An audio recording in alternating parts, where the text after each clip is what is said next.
ફેબ્રુઆરીના અંતમાં અગનભઠ્ઠીમાં શેકાવા માટે રહેજો તૈયાર. હવામાન વિભાગે 5 દિવસ માટે જાહેર કર્યું ગરમીનું એલર્ટ. સૌરાષ્ટ્ર, કચ્છ અને દક્ષિણ ગુજરાતના વિસ્તારમાં જાહેર કરાયું યલો એલર્ટ. ગરમી અને બફારાનું પ્રમાણ વધશે. આગામી 7 દિવસ સુધી વાતાવરણ રહેશે શુષ્ક. આગામી સપ્તાહમાં તાપમાનમાં થઈ શકે છે 2 થી 3 ડિગ્રીનો વધારો. અમદાવાદમાં મહત્તમ તાપમાન 35 ડિગ્રી અને લઘુત્તમ તાપમાન 19 ડિગ્રીની આસપાસ રહે તેવી સંભાવના. રાજકોટમાં તાપમાનનો પારો 37 ડિગ્રીને પાર. માર્ચ મહિનામાં પ્રધાનમંત્રી 2 વખત આવશે ગુજરાત પ્રવાસે. 3 માર્ચે સાસણમાં તો 7 અને 8 માર્ચે આવશે સુરત, નવસારીમાં. ગીરમાં 3000 કરોડના પ્રોજેક્ટ લાયનનું લોન્ચિંગ કરાશે. આ પ્રોજેક્ટ હેઠળ 8 સેટેલાઇટ સિંહ વસવાટ કેન્દ્રોમાં નિયંત્રણ, દેખરેખ અને પ્રાણીઓ માટેની હોસ્પિટલ સહિત સુવિધાઓ મુકાશે ખુલ્લી. સુરેન્દ્રનગરના પાટડીમાં આજે યોજાનાર રેલી પહેલા ખેડૂતોએ હનુમાનજી મંદિરમાં કરી આરતી. આજે પાટડીના ખેડૂતો યોજશે ટ્રેક્ટર રેલી. ગણોત ધારા નોંધ, સત્તા પ્રકાર અને પાક નિષ્ફળ જવા છતાં સહાય ન મળવાના મુદ્દે ખેડૂતો સરકાર સામે કરશે વિરોધ પ્રદર્શન. ખેડૂત હિત રક્ષક સમિતિ કલેક્ટરને આપશે આવેદન. ખાણ ખનીજ વિભાગના દરોડા ગીર સોમનાથમાં. જિલ્લા કલેક્ટરના આદેશ બાદ કોડીનારના અરઠિયા ગામમાં હાથ ધરાઈ તપાસ. વર્ષ 2017 થી એકાઉન્ટ લોક કરવામાં આવ્યું હતું. આમ છતાં ખનન કરતા હોવાનો તપાસમાં ખુલાસો. ₹55 કરોડથી વધુનો દંડ ફટકાર્યો. હોસ્પિટલ સીસીટીવી કાંડમાં અગાઉ 3 આરોપીની ધરપકડ થતા રાયન પરેરા અને પરિત ધામેલિયાએ પુરાવા નાશ કરવાનું કર્યું પ્રયાસ. એટલાન્ટા, જોર્જિયા, રોમાનિયા, જાપાનના VPNનો ઉપયોગ કરી હેકર્સે ઓળખ છુપાવી. આરોપીઓના ફોન, લેપટોપ મેળવી ડેટા રિકવર કરવા લેવાઈ FSLની મદદ. રાજકોટ પાલ હોસ્પિટલ સીસીટીવી કાંડમાં ધરપકડ કરાયેલા આરોપી પૈકી એક આરોપી સુરતનો. આરોપી પરિત ધામેલિયા પર હોસ્પિટલના સીસીટીવી હેક કરવાનો આરોપ. પરિત પોતાના ઘરેથી જ સીસીટીવી હેક કરતો હોવાનો તપાસમાં ખુલાસો. કરોડો રૂપિયાની મિલકત ધરાવે છે આરોપી પરિત. ખ્યાતિ હોસ્પિટલ કાંડનો મુદ્દો ગુંજ્યો. અમદાવાદ મહાનગરપાલિકાની સામાન્ય સભામાં ભાજપના સમયમાં ખોટા ઓપરેશન કરી બિલો બનાવાયા હોવાનો વિપક્ષનો આરોપ. વિપક્ષ પર પલટવાર કરતા સત્તાધારી પક્ષનો દાવો. કાવતરાખોરોને ધકેલાયા જેલમાં. અમદાવાદની VS હોસ્પિટલમાં એથિકલ કમિટી કૌભાંડ ચાલતું હોવાનો કોંગ્રેસનો આરોપ. દર્દીઓ પર થતા પ્રયોગની રકમ કોના ખાતામાં જમા થઈ તેની તપાસ કરાવવા રજૂઆત. ફાર્મા કંપનીએ રકમ હોસ્પિટલ ટ્રસ્ટમાં જમા કરાવવાને બદલે સુપ્રિન્ટેન્ડન્ટ સહિત 4 લોકોના ખાતામાં જમા કરાવ્યાનો દાવો. સ્ટેન્ડિંગ કમિટીના ચેરમેને આપ્યા તપાસના આદેશ. કોંગ્રેસે મેડિકલના વિદ્યાર્થીઓને અપાતા ભોજનનો મુદ્દો ઉઠાવ્યો. અમદાવાદ મહાનગરપાલિકાની સામાન્ય સભામાં સરકારી હોસ્પિટલમાં ઇન્ટર્ન તબીબોને અપાતું ભોજન ડબ્બામાં ભરીને કોંગ્રેસના સભ્યો પહોંચ્યા સભાગૃહમાં. પાણીવાળી દાળ અને નિમ્ન ગુણવત્તાની રોટલી અપાતી હોવાનો આરોપ. અમદાવાદ મહાનગરપાલિકાની સામાન્ય સભામાં VS હોસ્પિટલને લઈને ચર્ચા સમયે કોંગ્રેસના કોર્પોરેટર રાજશ્રી કેસરીએ લગાવ્યા ગંભીર આરોપ. ફાર્માસ્યુટિકલ કંપનીઓ હોસ્પિટલ ટ્રસ્ટના બદલે તબીબોના ખાતામાં જમા કરાવે છે રકમ. VS હોસ્પિટલના 4 સિનિયર તબીબના ખાતામાં જમા કરાયા ₹35 લાખ. કોંગ્રેસે અમદાવાદ મહાનગરપાલિકાની સામાન્ય સભામાં નિમ્ન ગુણવત્તાના ભોજનના પુરાવા રજૂ કરતા સત્તા પક્ષમાં ફેલાઈ ગયો સન્નાટો. સ્થાયી સમિતિના ચેરમેન દેવાંગ દાણીએ આપ્યા તપાસના આદેશ. વિપક્ષના આરોપોનું એથિકલ કમિટી કરશે તપાસ અને તથ્ય હશે તો કાર્યવાહી કરવાની પણ આપી ખાતરી. આણંદના વલ્લભ વિદ્યાનગરમાં વેજ મિક્સ સબ્જીમાંથી નીકળી જીવાત. ગ્રાહકે મુરલીધર ફૂડમાંથી વેજ મિક્સ સબ્જીનો કર્યો હતો ઓર્ડર. શાકમાંથી વંદા અને જીવાત નીકળતા ગ્રાહકે ઝોમેટોમાં કરી ઓનલાઈન ફરિયાદ. ઉંદર બાદ હવે વંદાનો ત્રાસ રાજકોટ સિવિલ હોસ્પિટલમાં. દર્દીઓ અને તેમના પરિવારજનો પરેશાન. દર્દીના સગા સંબંધીઓએ વિડીયો કર્યો વાયરલ. ભૂગર્ભીય ગટરમાંથી વંદા આવતા હોવાનો દાવો. હોસ્પિટલ પ્રશાસને દવાનો છંટકાવ કરવો જોઈએ તેવી પણ કરી વાત. ખ્યાતિ હોસ્પિટલ કાંડના આરોપી રાજશ્રી કોઠારીની નિયમિત જામીન અરજી પર અમદાવાદ ગ્રામ્ય કોર્ટમાં હાથ ધરાઈ સુનાવણી. તપાસ અધિકારીએ રજૂ કર્યું સોગંદનામું. જામીન અરજી નામંજૂર કરવાની માંગણી. 1 માર્ચે હાથ ધરાશે વધુ સુનાવણી. અમદાવાદની VS હોસ્પિટલના નવીનીકરણને લઈને પૂર્વ મેયર કિરીટ પટેલે આપી જાણકારી. કોર્ટની પ્રક્રિયા પૂર્ણ થયા બાદ VS હોસ્પિટલનું શરૂ કરાશે નવીનીકરણ. વિપક્ષે AMCની બેઠકમાં કામગીરીનો માંગ્યો હતો હિસાબ. 8 અને 9 એપ્રિલે અમદાવાદમાં યોજાશે કોંગ્રેસનું રાષ્ટ્રીય અધિવેશન. કોંગ્રેસ પ્રદેશ અધ્યક્ષ શક્તિસિંહ ગોહિલે દાવો કર્યો કે મહાત્મા મંદિરમાં રાષ્ટ્રીય અધિવેશન માટે કોંગ્રેસને હજુ નથી મળી મંજૂરી. મહાત્મા મંદિરમાં મંજૂરી ન મળી હોવાથી અન્ય વિકલ્પો પર કરવામાં આવી રહી છે ચર્ચા. રાજ્ય સરકાર ઓવરડ્રાફ્ટ લઈને રાજ્યનું દેવું વધારતી હોવાનો કોંગ્રેસ પ્રદેશ અધ્યક્ષ શક્તિસિંહ ગોહિલે લગાવ્યો આરોપ. આરબીઆઈ અને વિધાનસભામાં નાણામંત્રીના આંકડા અલગ અલગ હોવાનો દાવો. દિલ્હીમાં વીજળી મફત તો ગુજરાતમાં કેમ નહીં તેવા પણ ઉઠાવ્યા સવાલ. સ્થાનિક સ્વરાજ્યની ચૂંટણીમાં અપક્ષ તરીકે ચૂંટાયેલા 5 ઉમેદવારો ભાજપમાં જોડાયા. આંકલાવ નગરપાલિકાના 5 અપક્ષ સભ્યોએ વિધિવત રીતે ધારણ કર્યો કેસરિયો. નગરપાલિકાની સત્તાનું સુકાન હવે ભાજપ સંભાળશે. વેપારીઓની વર્ષોથી અટવાયેલી ઇનપુટ ટેક્સ ક્રેડિટ છૂટી થવાનો માર્ગ ખુલ્યો. ગુજરાત વિધાનસભામાં જીએસટી સુધારા વિધેયક સર્વાનુમતે પસાર. Gujarat professional civil engineers act 19 રદ. વિધાનસભામાં વિધેયક પસાર કરી કાયદાને કરાયું રદ. વ્યવસાયી એન્જિનિયરોના રજિસ્ટ્રેશન માટે અને એન્જિનિયર્સની ગુણવત્તા સુધારવા માટે લેવાયું પગલું. Gujarat professional civil engineers act 19 રદ. વિધાનસભામાં વિધેયક પસાર કરી કાયદાને કરાયું રદ. વ્યવસાયી એન્જિનિયરોના રજિસ્ટ્રેશન માટે અને એન્જિનિયર્સની ગુણવત્તા સુધારવા માટે લેવાયું પગલું.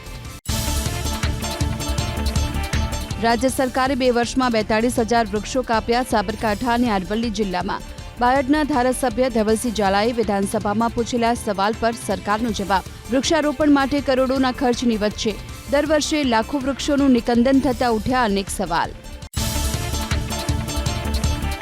સરકારના ઓપરેશન ગંગાજળને લઈને ધારાસભ્ય શૈલેષ પરમારે વિધાનસભા ગૃહમાં ઉઠાવ્યો સવાલ. વર્ષ 2024માં આરોગ્ય અને પરિવાર કલ્યાણ વિભાગમાં અત્યાર સુધીમાં કુલ 12 અધિકારીઓ સામે કરવામાં આવી કાર્યવાહી. 843 કેસની સમીક્ષા કરાઈ હોવાનો સરકારે આપ્યો જવાબ. અમદાવાદમાં ચેટીચાંદના પર્વ દરમિયાન યાત્રાને લઈ વિવાદ. નરોડાના ધારાસભ્ય પાયલ કુલકર્ણી અને પૂર્વ ધારાસભ્ય બલરામ તવાણી આવ્યા સામસામે. બંને આગેવાનોએ અલગ અલગ સ્થળેથી યાત્રાનો આરંભ કરવાનું કહેતા સિંધી સમાજ મુકાયો ચિંતામાં. બનાસકાંઠાની દાંતીવાડા કૃષિ યુનિવર્સિટીએ ખોટી રીતે ફંડ વાપર્યાનો કોંગ્રેસનો આરોપ. યુનિવર્સિટીએ સુવિધા અને સંશોધન માટેનું ફંડ કિસાન સંઘના સેમિનારમાં વાપર્યાનો આરોપ. જો કે યુનિવર્સિટીના કુલપતિએ તમામ આરોપો ફગાવ્યા. મહાશિવરાત્રીને લઈને રાજકોટ મહાનગરપાલિકાએ પ્રસિદ્ધ કર્યું જાહેરનામું. કતલખાના અને માંસાહારની દુકાનો બંધ રાખવા આદેશ. જાહેરનામાનો ભંગ કરનારા સામે કરવામાં આવશે કાયદેસરની કાર્યવાહી. અમરેલી જિલ્લાના દરેડ ગામમાં 60થી પણ વધુ લોકોને થઈ ખોરાકી ઝેરની અસર. લગ્ન પ્રસંગે જમણવાર બાદ લોકો બન્યા ઝાડા ઉલટીનો ભોગ. મોટાભાગના દર્દીઓને બાબરા સિવિલમાં ખસેડાયા તો અન્ય કેટલાક લોકોએ ખાનગી હોસ્પિટલમાં લીધી સારવાર. દીપડાનો આટાફેરા રાજકોટ જિલ્લામાં. ગુંદાળા અને બામણબોરની સીમ વચ્ચે લટાર મારતો દીપડો મોબાઈલ કેમેરામાં કેદ. ગ્રામજનોમાં ભયનો માહોલ. વન વિભાગને કરી જાણ. ખેડૂતોનું વિરોધ પ્રદર્શન ગઢવાડામાં. અંબાજી બ્રોડગેજ રેલવે લાઇન માટે જમીન સંપાદન કરનાર ખેડૂતોને યોગ્ય વળતર ન ચૂકવાયું હોવાનો આરોપ. પ્રાંત કચેરી પરિસરમાં નારેબાજી કરી વ્યક્ત કર્યો આક્રોશ. યોગ્ય વળતર નહીં મળે ત્યાં સુધી આંદોલન યથાવત રાખવાની ચીમકી. રાજકોટ સમૂહ લગ્નના નામે ઠગાઈ કેસના 4 આરોપીઓને મળ્યા જામીન. આરોપી મનીષ વિઠલાપરા, દીપક હિરાણી, દિલીપ ગોહેલ અને દિલીપ હરસોરાને જામીન પર કરાયા મુક્ત. મુખ્ય આરોપી ચંદ્રેશ છત્રોલા હજુ પણ ફરાર. ઋષિવંશી સમાજના નામે દાન ઉઘરાવી છેતરપિંડીનો આરોપ. કુખ્યાત ગેંગસ્ટર બંટી પાંડેને રજૂ કરાયો વાપીની કોર્ટમાં. ટ્રાન્સપોર્ટરના અપહરણ અને હત્યાના કેસમાં ચુસ્ત બંદોબસ્ત સાથે લવાયો કોર્ટમાં. નવસારી જેલમાં મોકલવાનો આદેશ. અત્યાર સુધીમાં બંટી પાંડે સામે નોંધાયા છે 40થી વધુ ગુના. શિવસેના ઉદ્ધવ ગ્રુપના સુરત જિલ્લાના પ્રમુખ પરેશ ખેર સામે નોંધાઈ પોલીસ ફરિયાદ. ગોપીપુરાના બિલ્ડર ભાવેશ જરીવાલાને ચપ્પુ બતાવી 30,000નો તોડ કર્યાનો આરોપ. અત્યાર સુધીમાં કથિત પત્રકારો અને આરટીઆઈના નામે ખંડણી માંગનારા 15 શખ્સો સામે નોંધાઈ ચૂકી છે ફરિયાદ. સુરત પોલીસે લોકો ભયભીત થયા વિના આગળ આવે તેવી કરી અપીલ. વડોદરાના કંડારી ગામમાં વિઝાના નામે છેતરપિંડી કરનાર 3 શખ્સો સામે નોંધાઈ ફરિયાદ. ભાણેજે મામાને 2.77 કરોડનો ચૂનો ચોપડાનો આરોપ. ખોટી ટિકિટ અને વર્ક પરમિટ બતાવી છેતરપિંડી કર્યાનો આરોપ. ટુકડે ટુકડે રૂપિયા લીધા બાદ મકાન પણ પડાવી લીધાનો આરોપ. હીરાના વેપારી સાથે 6 કરોડ 8 લાખની છેતરપિંડી. આરોપી વિપુલ પટેલની ધરપકડ. 20થી વધુ અન્ય વેપારીઓ સાથે મળી આરોપીએ ફરિયાદી પિતા પુત્ર પાસેથી કરી હતી સાચા હીરાની ખરીદી. પેમેન્ટ કર્યા વિના આરોપી ગાયબ થઈ જતા ઇકો સેલમાં નોંધાઈ હતી ફરિયાદ. ગીર સોમનાથના ઉનામાં ખંડણી માંગનારા કથિત પત્રકાર અને તેની પત્નીની ધરપકડ. એક મહિલાનો આપત્તિજનક વિડીયો વાયરલ કરવાની ધમકી આપી માગી હતી ખંડણી. આ કેસમાં અગાઉ 3 આરોપીઓની થઈ ચૂકી છે ધરપકડ. મુખ્ય આરોપી મણિરાજ અને તેની પત્ની લાંબા સમયથી હતા ફરાર. ગીર સોમનાથના સૂત્રાપાડાના ગુંદાડામાં યુટ્યુબર પર હુમલાના 7 આરોપી ઝડપાયા. ગુંદાડાના યુટ્યુબર દિનેશ સોલંકી ઉર્ફે રોયલ રાજાનું અપહરણ કરી મરાયો હતો માર. હજુ 5 આરોપીઓ પોલીસ પકડથી દૂર. કચ્છના અબડાસામાં વન વિભાગે એક આરોપીની કરી ધરપકડ. સસલું અને તેતર પક્ષી શિકાર કરેલી હાલતમાં મળી આવતા કરાઈ ધરપકડ. વાઇલ્ડ લાઇફ પ્રોટેક્શન એક્ટ હેઠળ નોંધાયો ગુનો. રાજકોટના ગોંડલના પાટીદળ નજીક નાફેડના મગફળી ભરેલા ટ્રકમાં લાગી આગ. ઇલેક્ટ્રિક તાર કોથળામાં સ્પર્શતા લાગી હતી આગ.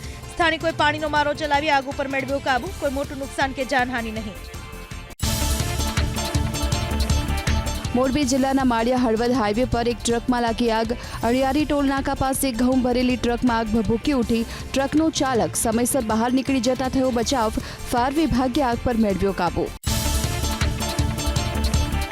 બંધ દુકાનમાં આગ લાગી. વડોદરાના ડભોઈમાં ફાયર વિભાગની ટીમે આગ ઉપર મેળવ્યો કાબુ. ઘટનામાં કોઈ જાનહાનિ નહીં. ગીર સોમનાથમાં નજર ચૂકી ટેબલના ખાનામાંથી ચોરી કરતી મહિલા ત્રિપુટી પકડાઈ. 4 દિવસ પહેલા ટોબેકોની દુકાનમાંથી થઈ હતી ₹70,000ની ચોરી. તાલાલા મિલ પાસે પોલીસે મહિલાઓને રોકીને રોકડ વિશે સવાલ પૂછતા સમગ્ર ભાંડો ફૂટ્યો.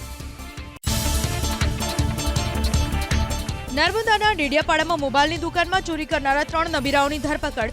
કમલ મોબાઈલ નામની દુકાનમાંથી 2,14,000ની કિંમતના મોબાઈલની કરી હતી ચોરી. પોલીસે સીસીટીવી ફૂટેજના આધારે 3 યુવાનોને ઝડપી પાડ્યા.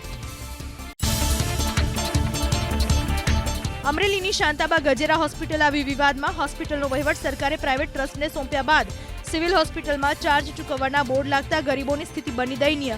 પ્રબુદ્ધ નાગરિકોએ જિલ્લા કલેક્ટરને આવેદન આપી હોસ્પિટલમાં લેવાતા ચાર્જને રદ કરવા કરી માંગ. નડિયાદમાં કેમિકલ કાંડને લઈ જિલ્લા કોંગ્રેસે આપ્યું આવેદનપત્ર. અમુક પોલીસ કર્મીઓ જ જાહેરમાં દારૂના વેપલા કરાવતા હોવાનો આરોપ. તમામ તાલુકા મથકોમાં જાહેરમાં દેશી દારૂ વેચાતો હોવાનો કોંગ્રેસનો દાવો. અગાઉ કઠલાલ નગરપાલિકાના કારોબારી ચેરમેને પણ કરી હતી પોસ્ટ. પ્રધાનમંત્રી કિસાન સન્માન નિધિ યોજનાના 6 વર્ષ પૂર્ણ થતા રાજ્યના વિવિધ જિલ્લામાં યોજાયો ખેડૂત સન્માન સમારોહ.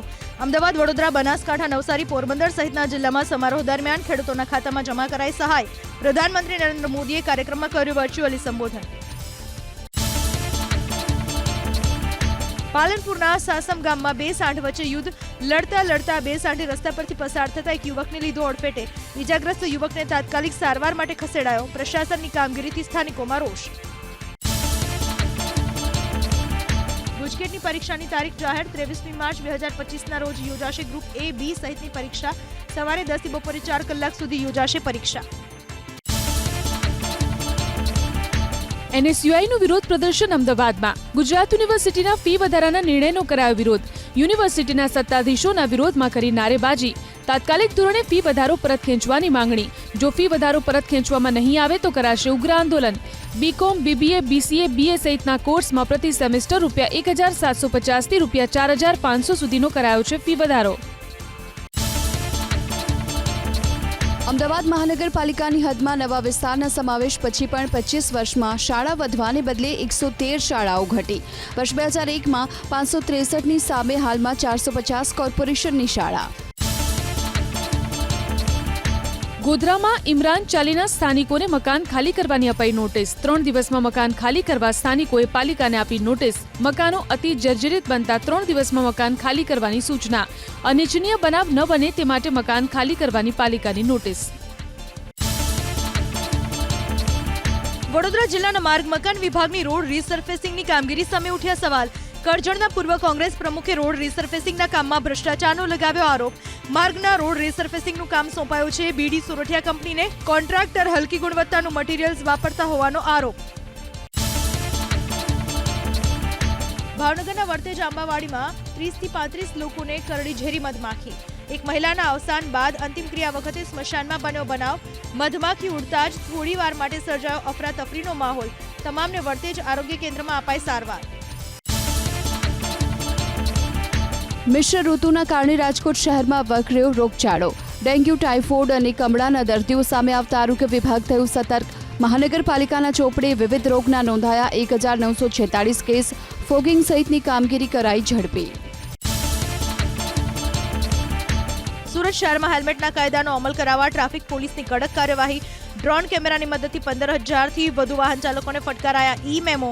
તો 772 સીસીટીવી કેમેરાનો પણ કાર્યવાહીમાં ઉપયોગ. 5થી વધુ વખત ઈ-મેમો જનરેટ થશે તો લાયસન્સ કરાશે રદ. ધોરણ 10 અને 12ના વિદ્યાર્થીઓને સુરત પોલીસ કરશે મદદ. ટ્રાફિકમાં વિદ્યાર્થીઓ બોર્ડના કેન્દ્ર સુધી મોડા ન પહોંચે તે પ્રકારનું પોલીસનું આયોજન. ટ્રાફિક પોલીસે 11 ટીમો બનાવી. ડિપ્રેશનમાં રહેલા વિદ્યાર્થીઓને હેલ્પલાઇનની મદદથી કરશે કાઉન્સેલિંગ. સુરતની લાજપોર જેલમાં 26 કેદી વિદ્યાર્થીઓ આપશે બોર્ડ પરીક્ષા. જેલ વહીવટી પ્રશાસનની શૈક્ષણિક પહેલ. કેદી વિદ્યાર્થીઓ માટે અભ્યાસની તમામ સુવિધાઓ કરવામાં આવી ઉપલબ્ધ. મહાશિવરાત્રિને લઈ સોમનાથ મંદિર દર્શનાર્થીઓ માટે સતત 42 કલાક રહેશે ખુલ્લું. આવતીકાલે સવારે 9:30 વાગ્યે યોજાશે પાલખી યાત્રા. 3 દિવસ માટે લાઇટ એન્ડ સાઉન્ડ શો બંધ. મંદિરમાં સફાઈ માટે પ્રથમવાર સ્ટ્રાઇકિંગ ફોર્સ તૈયાર.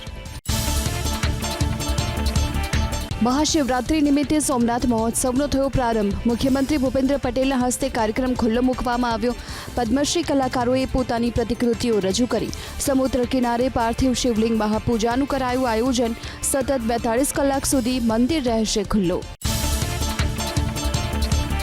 જૂનાગઢના કલેક્ટરની નવી પહેલથી મહાશિવરાત્રી મેળાનો પ્રથમવાર વૈજ્ઞાનિક અભ્યાસ કરાયો શરૂ. 25 સંશોધક વિદ્યાર્થીઓએ ભવનાથમાં સર્વે કર્યો શરૂ. મેળાના આયોજનને ભવિષ્યમાં વધુ બહેતર બનાવવા ઉપરાંત આર્થિક, વ્યાપારિક, રોજગારી અને પર્યટનની દ્રષ્ટિએ કરાશે અભ્યાસ. 614 વર્ષ બાદ અમદાવાદમાં આવતીકાલે નીકળશે ભદ્રકાળી માતાજીની ઐતિહાસિક નગરયાત્રા. માણેક ચોક, જમાલપુર, વસંત ચોક સહિતની 6 જગ્યાઓ પર પાદુકાની થશે આરતી. બાબા માણેકના વંશજો માણેક ચોકમાં કોર્પોરેશનની ઓફિસે મેયર કરશે આરતી. માતાજીના પાદુકાના રથ સાથે અખાડા, ટેબલો, ઊંટ, હાથી અને ભજન મંડળી પણ જોડાશે. મહાકુંભ માટે 44 ટ્રીપ દોડાવાતા 88 લાખની આવક થઈ રાજકોટ એસટી વિભાગને. આજે રાજકોટથી મહાકુંભ માટે ઉપડશે છેલ્લી બસ. 990 મુસાફરોએ લીધો બસ સેવાનો લાભ. મહાશિવરાત્રી માટે પણ મુકાઈ 370 એક્સ્ટ્રા બસો. પાકિસ્તાને મુક્ત કર્યા 22 માછીમારો. ગોલ્ડન ટેમ્પલ ટ્રેન મારફતે માછીમારો પહોંચ્યા વડોદરા. તમામને વતન રવાના કરાયા. 18 પોરબંદર અને દીવના, 4 માછીમારો મૂળ ઉત્તર પ્રદેશના. હજુ પણ 195 માછીમાર પાકિસ્તાનમાં કેદ. પ્રધાનમંત્રી નરેન્દ્ર મોદીએ અસમમાં આયોજિત ઝુમોઈર બી નંદિની કાર્યક્રમમાં લીધો ભાગ. અસમના ચા ઉદ્યોગને 200 વર્ષ પૂર્ણ થવા પર કરવામાં આવ્યું આયોજન. પ્રધાનમંત્રીએ પારંપરિક ડ્રમ પણ વગાડ્યું. ગુવાહાટીમાં રોડ શોનું કરાયું આયોજન. પ્રધાનમંત્રીએ ગુવાહાટીમાં કહ્યું, ચાની સુગંધને એક ચા વેચનારા કરતાં કોણ સારી રીતે જાણી શકે. ચા કામદારોની આવક સુધારવા માટે અસમ ટી કોર્પોરેશનના કર્મચારીઓ માટે બોનસની કરવામાં આવી જાહેરાત. 8,600 કલાકારોએ રજૂ કર્યું ઝુમર નૃત્ય. પ્રયાગરાજમાં ચાલી રહેલા મહાકુંભનો બુધવારે અંતિમ દિવસ. હજુ પણ શ્રદ્ધાળુઓની ભીડ યથાવત. ભક્તોમાં જોવા મળી રહ્યો છે ઉત્સાહ. મહાકુંભના મેળામાં અત્યાર સુધીમાં 63 કરોડ શ્રદ્ધાળુઓએ સ્નાન કર્યું હોવાનો દાવો. બિહારના હાજીપુર રેલવે સ્ટેશન પર જોવા મળી જબરજસ્ત ભીડ. મહાકુંભમાં સ્નાન માટે મોટી સંખ્યામાં રવાના થઈ રહ્યા છે ભક્તો. ટ્રેનમાં જગ્યા મેળવવા માટે મુસાફરોમાં જોવા મળી ધક્કામુક્કી. પૂરતી સુવિધા ન હોવાથી રેલવે વિભાગ સામે મુસાફરોમાં જોવા મળ્યો આક્રોશ. Mumbai Ahmedabad bullet train project માટે ગુજરાતમાં 5મા પ્રી સ્ટ્રેસ્ડ કોન્ક્રીટ બ્રિજનું બાંધકામ પૂર્ણ. સુરતના કોસંબા પાસે રાષ્ટ્રીય ધોરીમાર્ગ નંબર 4 પર કરાયું 260 મીટર લાંબા પુલનું નિર્માણ. સુરત અને ભરૂચ બુલેટ ટ્રેન સ્ટેશનની વચ્ચે બનાવાયો પુલ. ચેમ્પિયન્સ ટ્રોફી માટે પાકિસ્તાન આવતા વિદેશીઓનું અપહરણ કરવાનું આતંકીઓનું કાવતરું. ગુપ્તચર એજન્સીની ચેતવણી બાદ વધારાઈ સુરક્ષા. જ્યાં સુરક્ષા કેમેરો ન હોય તેવી જગ્યાઓ આતંકીઓ લઈ રહ્યા છે ભાડે. રશિયા અને યુક્રેન વચ્ચે ચાલતા યુદ્ધને લઈ અમેરિકાના રાષ્ટ્રપતિ ટ્રમ્પનું નિવેદન. કહ્યું, યુદ્ધ ખતમ કરવા રશિયા સાથે સમજૂતી કરવી યુક્રેન માટે ફાયદાકારક રહેશે. ફ્રાન્સના રાષ્ટ્રપતિએ કર્યું સમર્થન. યુદ્ધ સમાપ્ત કરવા માટે સારી તક હોવાની કરી વાત. યુક્રેનની રાજધાની કીવમાં યોજાયું G7 દેશોનું સંમેલન. વિડીયો કોન્ફરન્સ મારફતે જોડાયા અમેરિકાના રાષ્ટ્રપતિ ડોનાલ્ડ ટ્રમ્પ. યુક્રેન અને રશિયા યુદ્ધ રહ્યો મુખ્ય મુદ્દો. ઝેલેન્સ્કીએ કહ્યું, રશિયાની આક્રમકતા અટકાવવા માટે સમાધાનનો રસ્તો કાઢવો જોઈએ. વેસ્ટ બેંકમાં ઘૂસતા જ ઇઝરાયેલી સેનાએ શરૂ કર્યું ગ્રાઉન્ડ ઓપરેશન. જેનિનમાં આતંકવાદીઓ વિરુદ્ધ ચલાવવામાં આવી રહ્યું છે સર્ચ ઓપરેશન. ઇમારતોની અંદર આતંકવાદીઓ છુપાયા હોવાની આશંકા. ઇઝરાયેલે ટેન્ક પણ કર્યા તહેનાત. પોપ ફ્રાન્સિસની હાલત ગંભીર. કિડની ફેલ્યોરના જોવા મળ્યા લક્ષણ. પ્લેટલેટ્સ પણ ઘટ્યા. દુનિયાભરમાં પોપના સારા સ્વાસ્થ્ય માટે થઈ રહી છે પ્રાર્થના. ફેફસામાં સંક્રમણના કારણે રોમની જેમેલી હોસ્પિટલમાં ચાલી રહી છે સારવાર. એપલ અમેરિકામાં 4 વર્ષમાં રોકશે $500 અબજ. અમેરિકી રાષ્ટ્રપતિ ટ્રમ્પ સાથેની બેઠક બાદ ટીમ કુકની જાહેરાત. 20,000થી વધુ એન્જિનિયરોની કરશે ભરતી. એઆઈ ફેક્ટરી માટે ચિપ્સનું ઉત્પાદન પણ થશે સ્થાનિક સ્તરે. બાંગ્લાદેશ સામે ન્યૂઝીલેન્ડની જીતથી પાકિસ્તાન ફેંકાયું બહાર. રચિન રવિન્દ્રની સેન્ચુરી. ગ્રુપ એ માંથી ભારત અને ન્યૂઝીલેન્ડ રમશે સેમીફાઇનલ. આજે ઓસ્ટ્રેલિયા અને સાઉથ આફ્રિકા વચ્ચે મુકાબલો. બંને ટીમ પ્રથમ ગ્રુપ મેચ જીતી. હવે સેમીફાઇનલ પર નજર. બપોરે 2:30 વાગ્યાથી મેચનો પ્રારંભ. સોમનાથ મંદિરને ઇટ રાઇટ પ્લેસ ઓફ વર્શિપથી કરવામાં આવ્યું સર્ટિફાઈ. રાજ્યમાં હાલ 47 મંદિરોને અપાયું છે certificate. Food safety and standard act હેઠળ પૂજા સ્થળોમાં ખોરાક સલામતી અને સ્વચ્છતા માટે કરાય છે પ્રોત્સાહિત. જૂનાગઢ ભવનાથમાં પહોંચ્યા મોરારી બાપુ. ગિરનારની ભૂમિ અલૌકિક હોવાની કરી વાત. ગિરનારને પહાડ નહીં સિદ્ધ પુરુષ ગણાવ્યા. પોતે 60 વર્ષથી મહાશિવરાત્રી દરમિયાન ગિરનાર આવતા હોવાની કરી વાત.